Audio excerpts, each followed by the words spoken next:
I don't know about all of you, but I love a good story. And you may or may not know, I am based in Portland, Oregon, and we have a fantastic live storytelling event called Back Fence PDX. I don't think I missed a single one in the 4 years that it's been going. And what it is it's a group of speakers that get up, and it's storytelling, a live storytelling event. And usually it's on a theme, and there is a time frame. They have to tell their story within a certain amount of time, and it's just a really good time. And you know, the last time I went, it was back in December, and I can tell you that I remember the story about a woman who wanted to rescue a cat that ended up, it didn't really need saving. I can recall the warehouse where she was looking around for this cat. It was kind of creepy and dark, and you know, anyway, I can remember the detail and all about her story. I can remember the story about a Boy Scout who fell through an icy lake in Minnesota, and how he was able to use his Boy Scout training and his wits to get himself out of that situation and live to tell the story. And I also remember a story about two friends who were at a hot springs in the middle of the night, who came face to face with a pretty menacing character, and how they got themselves out of that situation. And it got me to thinking, you know, I am a job interview coach. I was thinking, here I am 8 months later, remembering the details of that story. And what made it so good? Well, there were a few things. First of all, they gave just enough detail about the story that kind of took you there, but not too much, so you started to get bored. Another thing, they injected a lot of energy into their stories. And third, they had that finite amount of time. And guess what? All of that transfers to interviews, right? So it really is a great analogy. And, you know, the other thing is they didn't know that night, they didn't know the stories that they were going to tell. The theme was, well, there wasn't a theme that night. It was Russian roulette. So they actually spun a wheel and it landed on a topic. And then they had to come up with a story that aligned with that. But you can bet that they had a few in their pocket that they could pull out and align with whatever it was that they were handed. And that's the same thing in interviewing, right? We don't really know what we're going to be asked. And so we need to have our stories premeditated and ready to go. And the other thing too about interviewing, I was just talking with Jason and Samaya, I keep wanting to mispronounce your name, before this. And, you know, there's no consolation prize in interviewing. There's no second place, no participation awards. And so when you go in interview, you want to bring your A game. And so I am going to share with you how to choose your stories, how to frame them so they're compelling, and then how to deliver them so you can take it home and get that offer. Okay, the first story.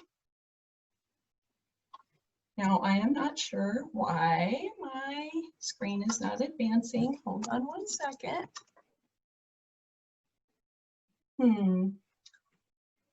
Let me, one moment, please. I am going to redo something here. Aha. Okay. The first story that you are going to tell is, tell me about yourself. Now, I know that a couple of weeks ago, I believe, somebody came in and talked to you, Amanda Rico came in and talked to you about your elevator pitch. And this is basically a version of an elevator pitch. Some would argue it is the elevator pitch, but I wanted to go ahead and review this with you because that's, in general, one of the very first things the recruiter or hiring manager is going to ask you. So tell me about yourself. This is something that you want to be able to talk about in 1 minute or less. This is definitely not your life story. It is really just a quick and customized overview. So some people fall into the trap of giving their same response to tell me about yourself with every employer in every interview, and that's not the case. You want to make sure that you are aligning what you're talking about with, the job at hand. And so, so tell me about yourself. It needs to be customized. Okay, where were we? We were talking about tell me about yourself. All right, and that we want to customize it. And that we want to make sure that you are looking, and we're going to get into this a little more deeply later, but you want to make sure before you go in that you have taken a look at the job description and you have highlighted the very specific parts of the description, the key areas of expertise and attributes they're looking for. And then you're going to want to inject that into your tell me about yourself response. So it's customized. It's not one size fits all from employer to employer. We're gonna workshop this a little bit. I'm gonna walk you through a couple of examples to show you what I'm talking about. And here's the example of a VP of software sales. And I'm just gonna go ahead and read through this. I got my start in software working for a small startup, which has since been acquired and become a $2 billion industry leader in enterprise applications. I was regularly promoted from sales rep to my current VP role within 6 years. And during that time, I earned my MBA. So look what is packed into this statement. First of all, you have the scope, the breadth of the size of the organization that this person has worked for. And the fact that the person was regularly promoted, that's always a really good, that signals to the interviewer that you're someone who is motivated and who moves throughout the organization. And that they went and got their MBA at the same time. So a lot is packed into this short amount of time. This is the customization part that I was talking about. I was energized to hear that you were looking for someone to grow a high-performing sales organization because my main strengths lie in team motivation, leadership, and strategic planning. Please let me know if you'd like me to expand on anything or provide more detail. Okay, so this shows that customization. They're saying, I understand what you're looking to, the position you're looking to fill, the problem you're looking to solve, and they're proactively addressing that just in the very first minute. And then I really like this technique of, you can always ask people if they'd like a little bit more detail or if you can expand, because sometimes maybe you've been too succinct, or maybe you can read in them that they're looking for a little bit more, or you can just proactively use this for this particular question. It works really well. Now, I understand probably most of you on here have been in the workforce for quite some time. But because we're in the pandemic, because there are so many people who are out of work, I wanted to go ahead and show you an entry-level, example, and then that way you can spread the word to people that you know, or if you are more entry-level today. This is for a physical therapist, and I'm going to read through this one too. I'm a native Oregonian, and I grew up on a large wheat ranch, which is where I developed a strong work ethic. I earned my bachelor's in kinesiology from WSU while in college. I took every opportunity to volunteer to gain more hands-on knowledge in the field. So this is hybridized a little bit. There's a little more personal information that this person is sharing. I say in general, keep it professional. Sometimes they'll say, tell us about you personally and professionally, but by and large, if you're asked the question, I'd say, really keep the professional angle. But when you're entry level, you only have so much to talk about, right? And so it's okay to add a little bit of personal information here. And she wraps up with, I've completed double the required hours of observations in 5 clinics. I've been a full-time assistant in 2 offices. I'm now almost finished with my doctorate at St. Augustine and look forward to working with patients specializing in neurological rehabilitation as you provide in this practice. This happens to be my niece, so that came from her, but they included a little more detail on their college experience and their internships and a little bit about them growing up. So I just wanted to show you a couple of those. Now let's get into the storytelling piece. I told you earlier about that Russian roulette storytelling night that I went to, and how the people went in and they didn't know what topic they were necessarily going to get, but they needed to have a few probably in mind so that they could, pull them out of their portfolio and tell the story and make it a compelling one. I am saying you need to do the same thing for interviewing. So in general, choose 8 to 10 or more stories to satisfy most behavioral questions. At least that many. And to give you a sense of just some sample behavioral questions, you've probably encountered these at certain times in your career. Tell me about a time when you achieved a goal while working under an intense amount of pressure. Or describe a time when you had to deal with a difficult client or employee, and how did you handle that? Or tell me about a time when you had to persuade a group of people to go along with your idea. So you, with this premeditated, prepared number of stories that you have, you can kind of insert them at any juncture to be able to answer most questions. I think a lot of job seekers get really overwhelmed about going into the interview thinking, oh my gosh, I've got to prepare for one of 60 questions that could be asked, or any combination thereof, and it can be really, really overwhelming.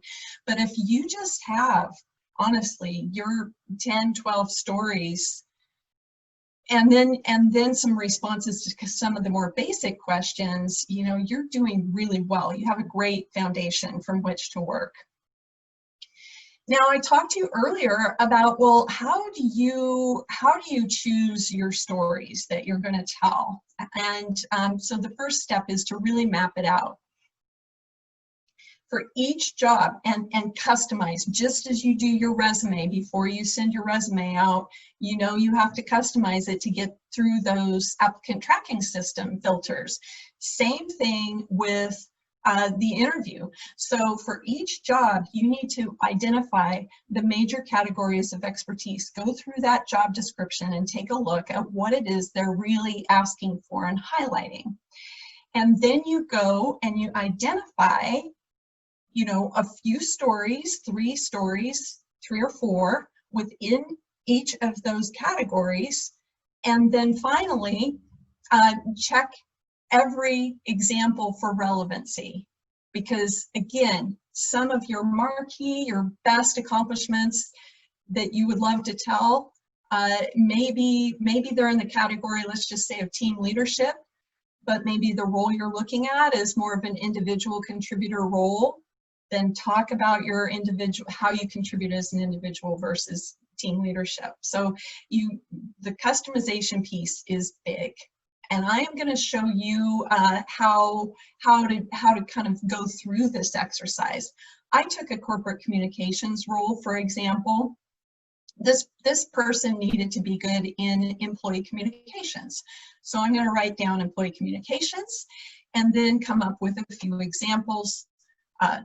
increase morale through town hall meetings, improve transparency and communication through various internal channels, or increasing retention through benefits communication. You also want to be able to quantify as much as you can with your examples, even if it's just numbers of people on your team or customers served or those kinds of things. Anywhere you can inject a number or something specific is good. But if you can't do that, you can do things like I'm showing you here, increasing, improving, those kinds of things. Very strong language that you can use. All right. This person also needed to be good in media relations. And so I didn't fill this out, but you get the idea. Major category of expertise, employee communications, then media relations, finally social media strategy. So this is how it's done. Just for each job, this is what you need to do. So now that you have chosen your stories, now it's time to put them into a framework that makes them interesting so that you can keep your interviewer engaged and interested in what it is that you have to say. I work with many people doing mock interviews, and I would say there are two things that people really need to work on the most. One is being specific enough and not overgeneralizing when they're telling their stories. And the second is energy level. And I talk with hiring managers all the time, and it is an issue. And you have to be very conscious of the fact that you kind of need to take things up a notch. I'm not saying don't be somebody that you're not, you know, to my introverts, don't be someone that you're not, but you can certainly bring up your energy level. And it's exceedingly important to do that even more now that we're doing everything online. All of our interviews are online. It feels almost exaggerated sometimes, but we're going to talk about delivery more. But first and foremost, let's talk about SOAR.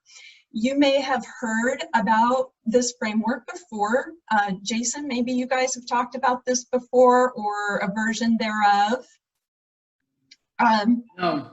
No, you haven't. Oh, good. Okay. Not directly in this group, no. Okay, so I like this. There's SOAR, which stands for the situation, opportunity, action, and result. There are other acronyms out there: challenge, action, result, or problem, action, result, situation, task, action, result. But I like this one. Excuse me, and I'm going to tell you why here in a second. Let's go over the framework.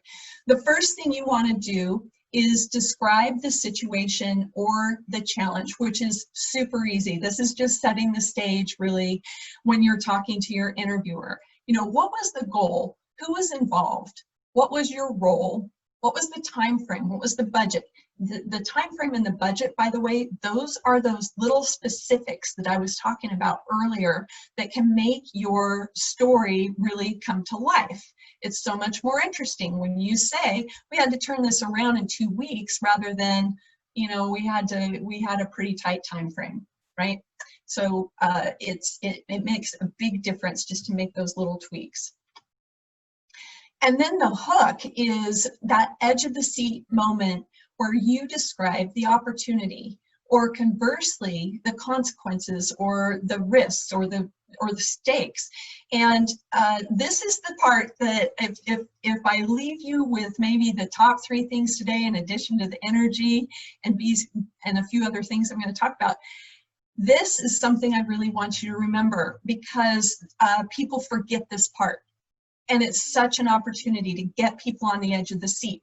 What's going to happen? What would happen if you did this thing, or what would happen if you didn't do it? It just makes things so much more interesting. And so I have a couple of examples here in that. Do you want me to admit this person? There's somebody who's coming in. Okay. I just still see it on my screen. So anyway, so we had the chance to double our revenue if we brought on board this new client, or we were on the verge of losing our biggest client. Our productivity was diminishing by the hour with frequent equipment malfunctions. Now, you know, what if you left this piece out and you just skipped and you went from the situation and then you started talking about what it is you did? So just be thinking about this as we move on. And then what action did you take? So, for example, where were we? We talked about the situation, we talked about the opportunity or the obstacle. Then this is the easy part. What action did you take, right? So here are some examples. You know, so share what actions you took to achieve the results. Name the skills and the competencies involved. And then use the job description as a guide or a prompt for the competencies, like I showed you earlier when I showed you the slide with the map on it. That's the easy part. And then the finale is to explain the result or the benefit to the company. This brings to life the success of your actions. You know, did you meet or beat your time frame? Did you come in under budget? Did it have a positive impact on the department, the company, the industry, the project, right? And again, the more specific that you can be, the better. I'm gonna walk you through a couple of examples. Again, we're gonna workshop this just a little bit and then we're gonna have some discussion. So the situation is, you know, I realized our business management software was too expensive and it wasn't helping us work efficiently. We were on the verge of losing budget for the following year. I researched alternatives nationwide, asked for proposals from other companies, and made a presentation to our executive team with recommendations. They were impressed and approved my first choice recommendation. We saved $100,000 and we were able to allocate some of the savings toward upgrading systems for another department. Now, if you take a look at this and you took out, we were on verge of losing budget for the following year, and you just kind of dove into, you went from, you know, I realized our software was too expensive to I researched alternatives, you lose a little something there. So really remember that edge of the seat moment / opportunity. Here's a second one. We were losing business to a competitor because they had a larger sales force in the same region. We didn't have budget to expand our sales team, and if we continued to lose business, we'd have to shut down our Northwest Regional office. And so the action is to make up for one-on-one meetings with decision makers. I created popular quarterly events and a well-received webinar series to reach hundreds of prospects at once, which is probably kind of what's going on in general these days. Result was recovered market share and increased revenue by $5 million within 6 months. So there's another example of the framework, and I know that there is going to be a PDF available afterwards, as well as recording if you want to go back to these and map out, sketch out some of your own. All right, now you've identified your stories. You have developed a framework for your stories. Now, the most important part is how you deliver the stories. Most responses to most interview questions you can answer in 2 minutes or less.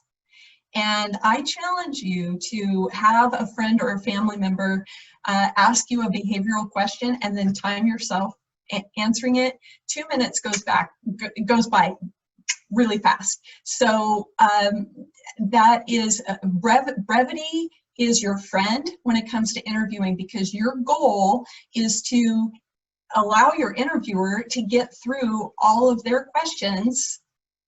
And if you happen to get stuck on 1 or 2 and you're going off on tangents or rambling, then they might not have the opportunity to get through all their questions, which means that there might be a question in their mind about your candidacy once you leave the interview.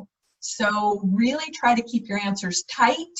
And like I said, you can always use that technique of, can I provide a little bit more detail, or expand on any points. If you feel like you've maybe been too brief, you don't want to do overkill here, but it is something, a technique that you can use if you feel you've been too brief.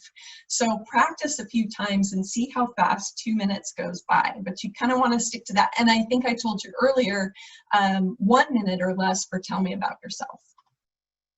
And give just enough detail. You know, you don't have to go and get mired into, you know, all the details of everything until your interviewer's eyes just kind of glaze over.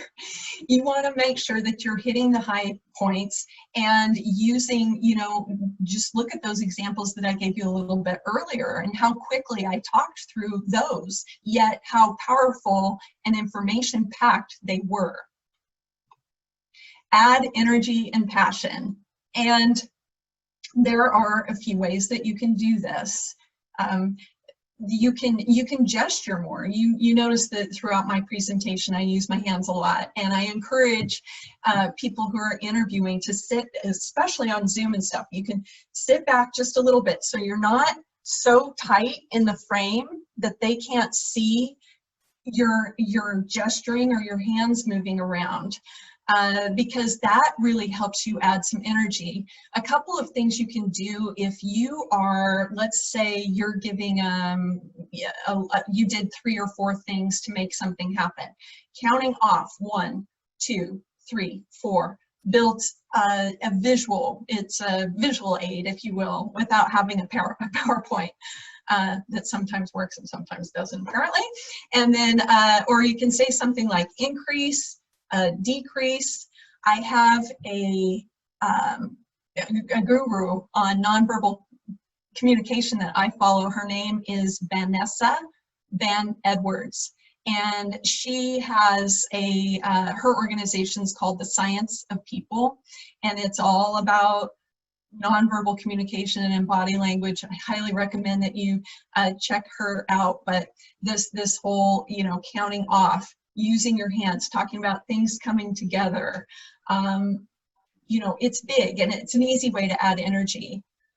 Another thing is the inflection in your voice, not being too monotone, and just remembering to smile occasionally and making good eye contact.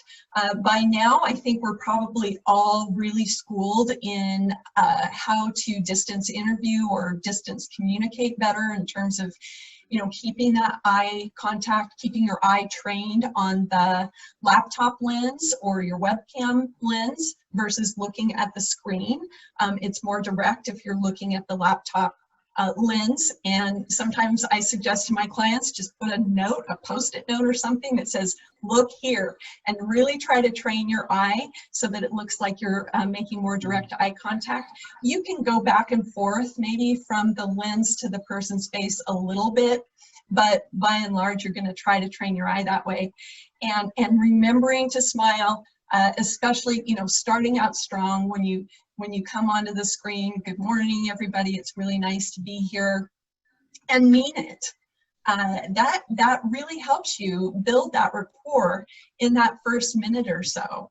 And again, you don't have to be an extrovert to do these things. So adding energy, because if you don't seem interested in what it is that you're saying about yourself, then how can you expect the hiring manager to be interested? A quick question on this, Dalena. Yeah. Some interviews, well, not many, but some, are still doing the initial screening interviews by phone. Yes. Not by video. Right. How do I get the energy to come through via phone, particularly when I can't see their reaction either? Right. That is a great question.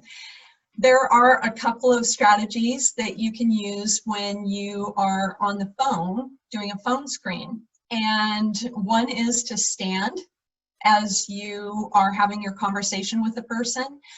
Looking into a mirror can be helpful too, so that you can remind yourself to smile, because people can hear you smile over the phone. They can, right? You can tell. And so standing, smiling, but don't be tempted to pace around.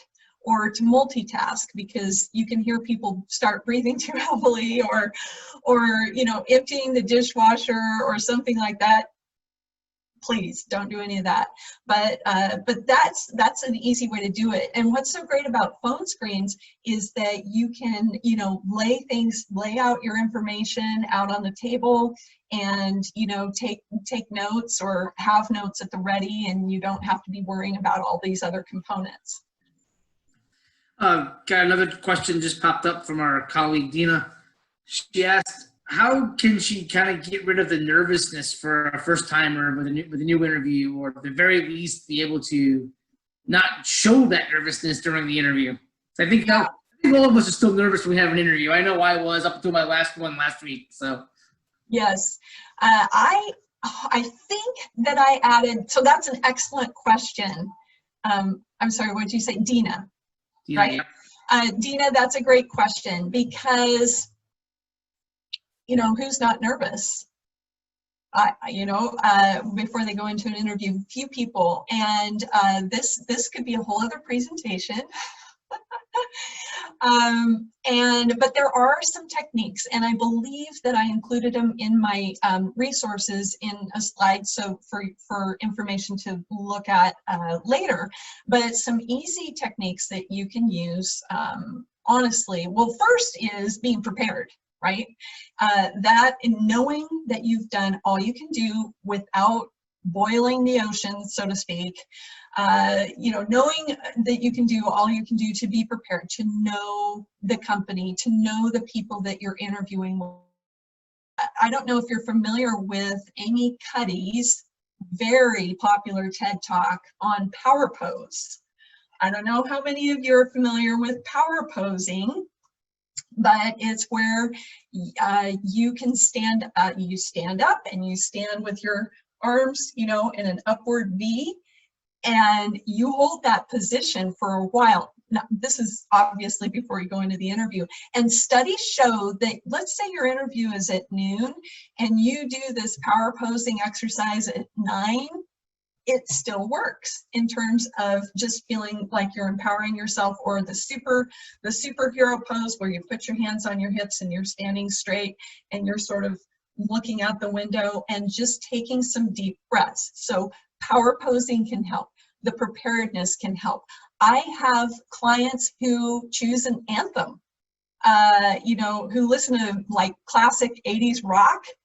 And there used to be, you know, before COVID, the drive from wherever to your destination, you could listen to your anthem on the way, which makes you feel good, right? It could be, or if you're more of a classical music person, that could help calm you down, or maybe you want to feel more amped up. But either way, it puts you in a positive state of mind.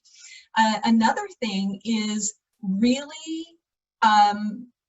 visualizing success, you know, on the other side of that interview.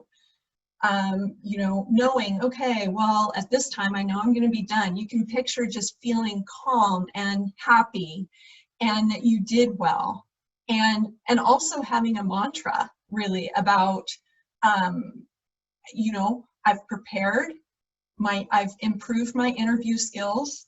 I know I'm very good for this position. They're going to be lucky to have me, and you know, I've done well. So those are some of the techniques that I share with people, both from, you know, from a physical standpoint, things you can do, as well as some things that are a little bit more, you know, inside of your head, positive communication that you can have with yourself. We have another question here, if you don't mind me going with. Usually when one of us asks the first one, we start to get a few more, so we're going to have a few kind of line up here, if you don't mind. Good. From Chantel asks, how do I get the hiring manager engaged, or how do I interview with a hiring manager that doesn't seem to want to engage with me, or if I can't read their engagement? Yeah, that's tough. You know, and we're going to talk about rapport building a little bit more here in a minute, but that it's an excellent question, because I think we've all probably read different articles about, you know, the first 90 seconds, people making a hiring decision in the first 90 seconds of an interview. I've heard that and read that before. The first minutes. Regardless, those first minutes are really, really important. And how do you get them? I mean, you know, you are going to come across all kinds of personalities, and so it's really hard to have a one-size-fits-all answer here. But rapport building early on is mission critical. So as I said before, when you come on to that, you know, to that screen, you know, giving a wave, good morning, I'm really happy to be here, a smile, and remembering to smile throughout, even if you're not feeling it back, is critical. The other thing you can do, well, I'm gonna talk about some more of that later. So rapport building up front, you know, remembering to say that you're excited about the position, and some more things that I realize I'm going to talk about a little bit later in the presentation. So yeah, that's a good question. And you are going to meet up with people who are stone-faced, and that's okay. You can only do your best on your end. I could add a little addendum if you don't mind here. One interview I had recently, I got off and said, yep, that's toast. That person had zero interest in me whatsoever. And 24 hours later, I was asked for a second interview. And had no idea, but yeah. So sometimes you just have the stone face and there's nothing you can do about it. There's nothing you can do about it. And, you know, you can only be you and do your best. So yeah, definitely. One more interview that not interview, now I've got my brain going on interviews. A question here. How long do you wait before you reach out to a hiring manager if you haven't heard? Right. Yeah, so that's the follow-up, and we're going to talk about that a little bit too. So the key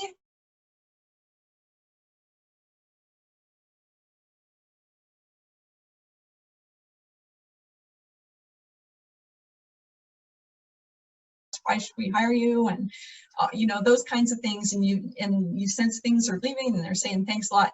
Make sure that you get, you know, what is your time frame for making a decision, and for follow-up communication, do you prefer a phone call, a text, an email? So you're establishing right there a time frame and then mode of communication so that you have something to go from. So that's really important. Establish that in the interview so that if they say they're going to be interviewing people for a couple more weeks, mark your calendar, 2 weeks, you know, then you are contacting them via their preferred mode of communication. There is a lot of ghosting that goes on, as we know, and it's terrible. It's another epidemic that's happening. Unfortunately, I think that employers, I can feel a shift. I think there are some employers who are trying harder at getting back to people, but you know, unfortunately, it's probably going to be a slow type of change. But anyway, so follow up on the agreed upon or the stated time, and then, you know, you can continue to do that maybe on a weekly basis. I say about 3 times, kind of that magic 3 times, before you know, kind of just let it sit aside. And you know, there are lots of reasons why people can go quiet. It's really frustrating and really hard, but that is a good question. But establish it at least establish initially in the interview itself when they think they're going to wrap up. Just a quick time check. We've got about 10 minutes left. Okay. All right. So we've gone over some ways you can deliver your stories. One of the things I was, you know, sometimes you'll get hit with a curveball question, or you will, you know, just need some time to think. And there are a couple of techniques that you can use to buy yourself some time. One of them is to, you know, let's say they ask you about your, you know, your biggest achievement in project management. And well, hopefully you would have thought of that, but I'm just, let's pretend it's a curveball question. And you say, my biggest achievement in project management. And so you're communicating, you're repeating the words of the question, which shows that you are absorbing, that you are listening very carefully, and it also buys you a little bit of time to think about your response.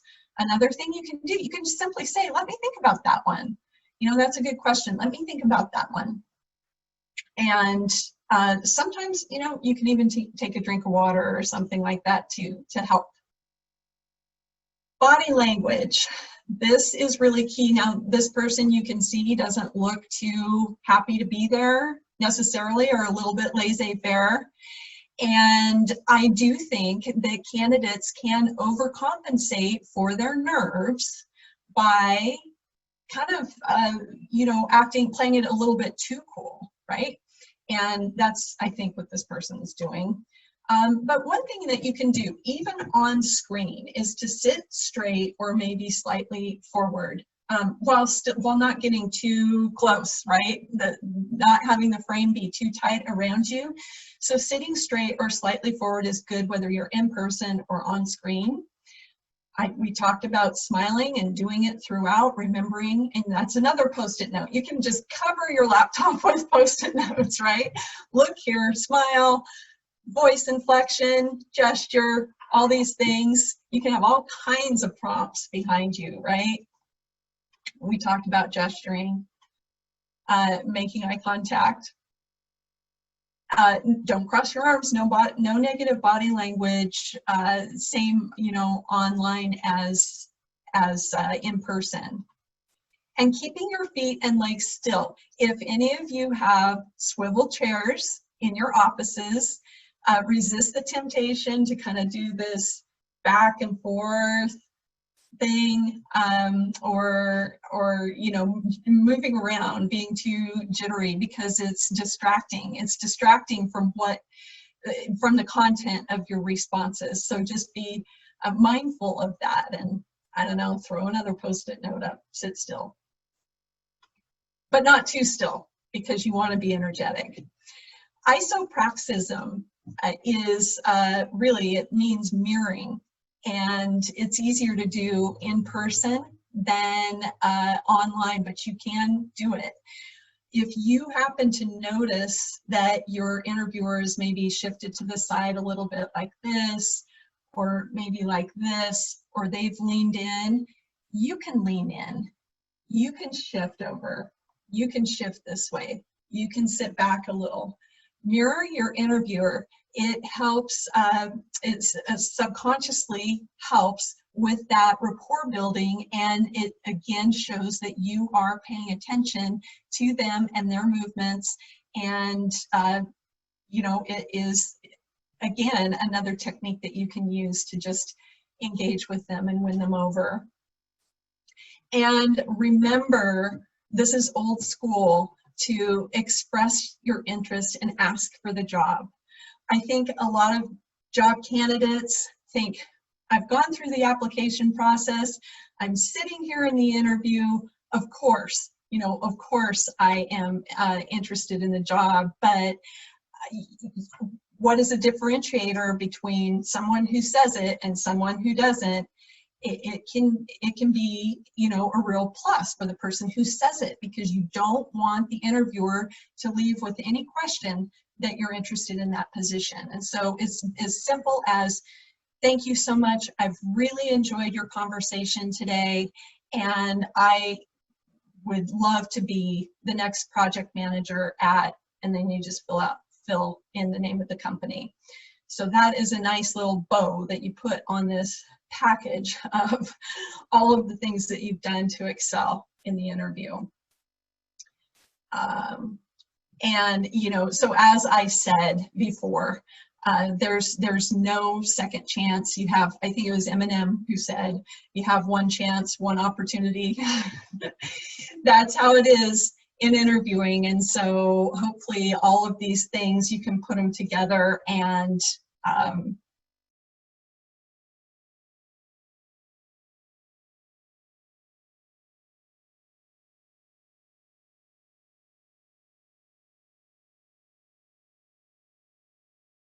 for your group, some articles about commonly asked questions, and I don't have the one I notice about the Dina, who asked earlier about or how to calm your nerves. I thought I put them in here, but I didn't. So I can send that to you, Jason, so that you can get it to the group, that extra resource. But I wanted to point out at the bottom here that I have a free guide, which is 25 ways to win over your interviewer. It'll take you to my website, and then it'll ask for your email address. And there's a lot more information in there about how to just win over your person. So, and then also, if any of you are interested, I mean, the number one thing that you can do is practice and just get really fluent telling your stories, because the more you practice, the more fluent you are, the better presentation and the more confidence you'll have when you go into your interview. So if anyone's interested in chatting with me potentially about some one-on-one assistance, I have my contact information. So I'm leaving this up for more questions if people have them. We got about 3 minutes for questions if anybody has any. Or if people have had any. Yeah, if anybody, as always, if you want something directly a little more privately, so we got one here. Do you have tips on how to go best to go about researching the employer you're interviewing for? So if you have an interview set up, how is our means by going which to research your employer, and how much time should you allocate to that? Yeah.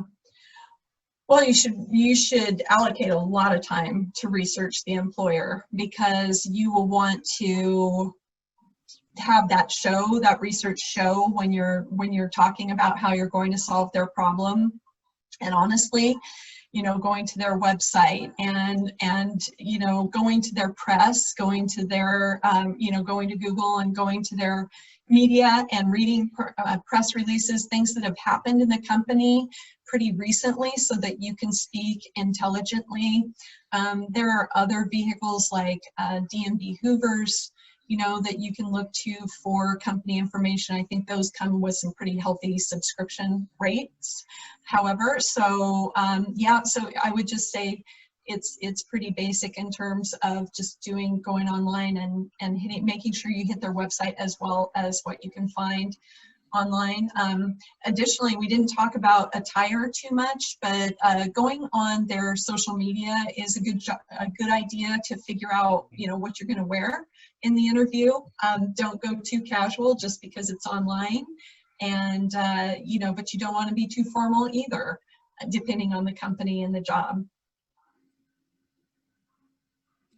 Follow up on that, when I interviewed for the USGS, I still wore a shirt and tie for that interview, and it was online, sitting here like this. But I made sure made sure that I was dressed better than the person that was interviewing me.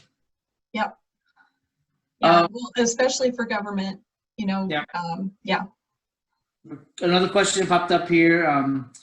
Following up on, if you're really passionate about a potential position, any tips for how to devise your follow-up email? Mm-hmm. And also, do you think COVID has increased the response time from application submittal to the interview phase? Yeah. Okay. So composing your follow-up email, you want to do that within 24 hours of meeting the person. If you met with multiple people, write one to every single person that you met with. Keep it short and sweet and specific, just like your answers in your interview. It's, basically, thank you very much for,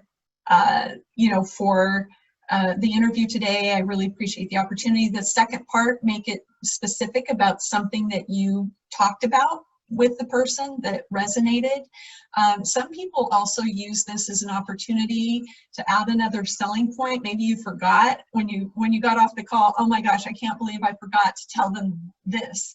And so sometimes you can write in, additionally, I feel I can add value by X, and then, you wrap it up and thank you very much. I look forward to talking with you or keeping the conversation going. So I actually just made a video on this. I'm not sure when I'm going to release it, but that's the exact thing on follow-up thank you notes.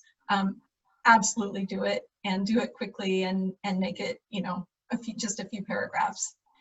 And then the other question you had, what was the second question, Jason?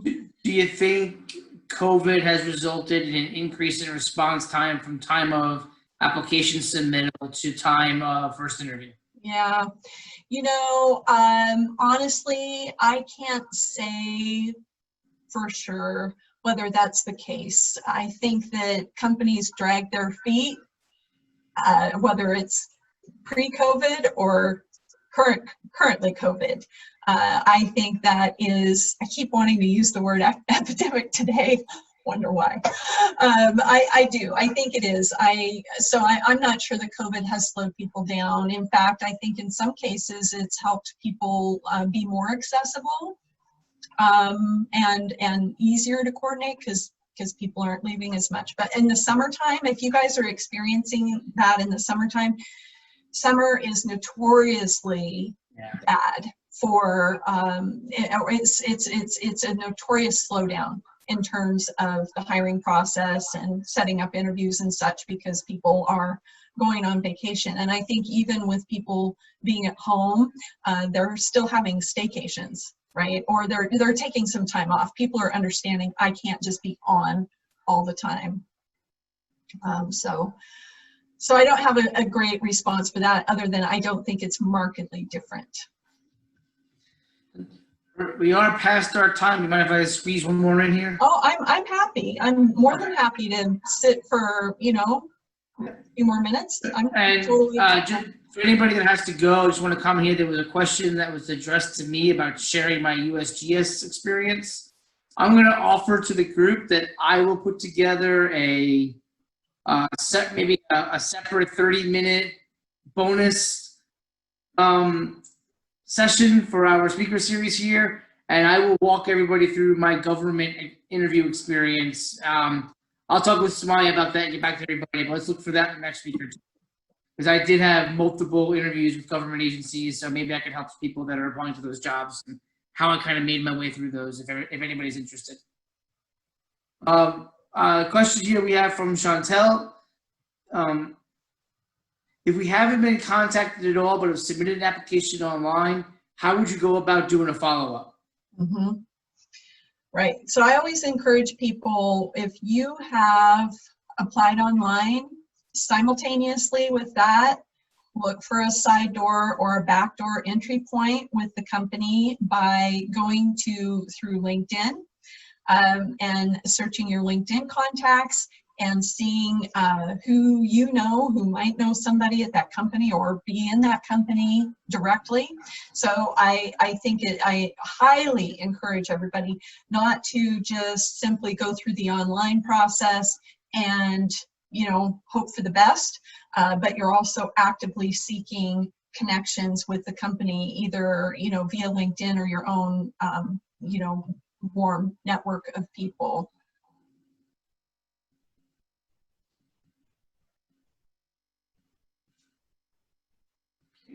Any other questions? Seeing the response for my little comment before, so I will put together that session that I just offered up. Look for it on the group page. Otherwise, I want to thank everybody for attending. The speaker series really has just been an extraordinary success. Yeah, what this group has been able to do over the last 2 months has really, it just makes Samaya and I so incredibly happy that we were able to provide this for everybody and do this and bring hopefully a little bit of good to everybody going through these difficult times. We know we're going to have a lot more coming. There's a lot of layoffs on the way the next 2 months. Hopefully we can take everything that we've learned and share it with our colleagues that are coming our way and keep this group going. So please, any ideas for what you'd like to see as we transition a little bit into the future of this group? Samaya and I are always happy to hear your suggestions and anything else, anything you'd like for us to help cover. Dalena, thank you so much. It was really a perfect ending to what we've done here, and the way to bring everything together for the previous speakers we've had. So thank you very much. I really appreciate your time and being so generous and providing this and allowing us to record it and share it with the group.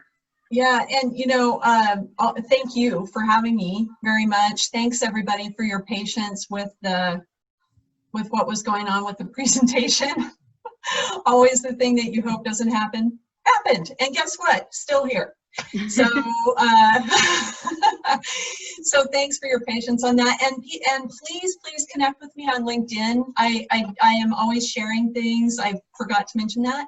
Connect with me on LinkedIn. I'm always putting up new videos, sharing information about mainly interviewing, but some job search and networking.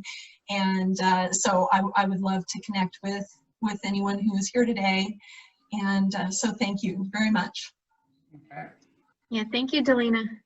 Thank you. Bye-bye. All right. Bye, everyone.